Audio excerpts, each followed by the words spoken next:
In today's video, I'm going to teach you how to fix Metatrader connection problems. If Metatrader 5 shows no connection, orders won't go through and prices won't update, so let's walk through a clean, reliable process to get you back online quickly and safely. First, confirm your device is actually connected to the internet. It sounds basic, but it's the most common cause.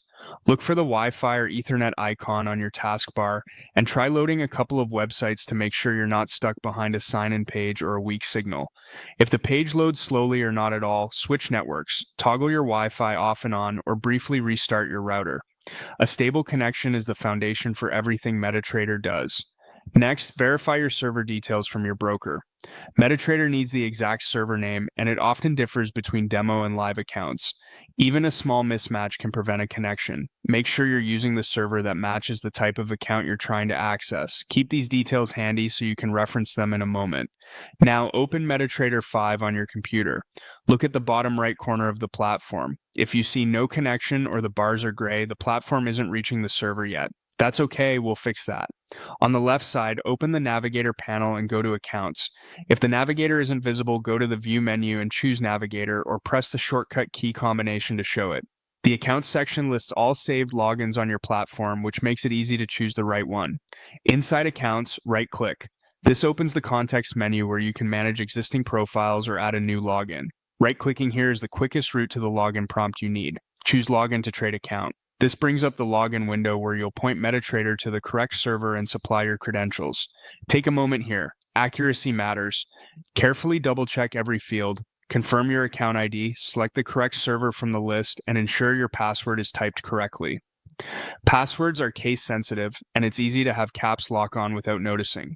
If your broker provides both a trading password and an investor or read-only password, make sure you're using the trading password for full access. If this is your personal computer, you can choose to save the password so you don't have to retype it later. After everything looks right, click OK and watch the status at the bottom right. If it connects, you'll see green and red bars with data flowing and charts updating normally. If you're still not connecting, it's time to check Windows security settings, as security software can occasionally block network access.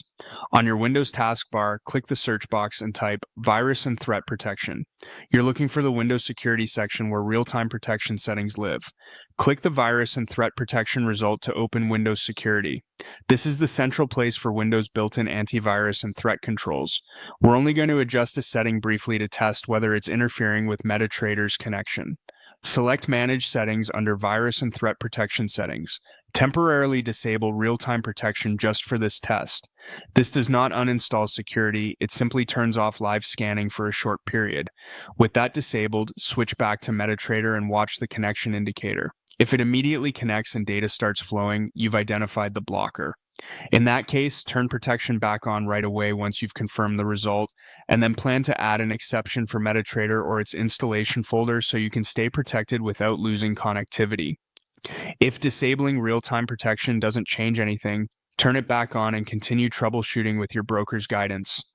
These steps resolve the vast majority of Metatrader 5 connection issues: a stable internet link, the exact server details, a precise login, and a quick check that security software isn't interrupting the connection.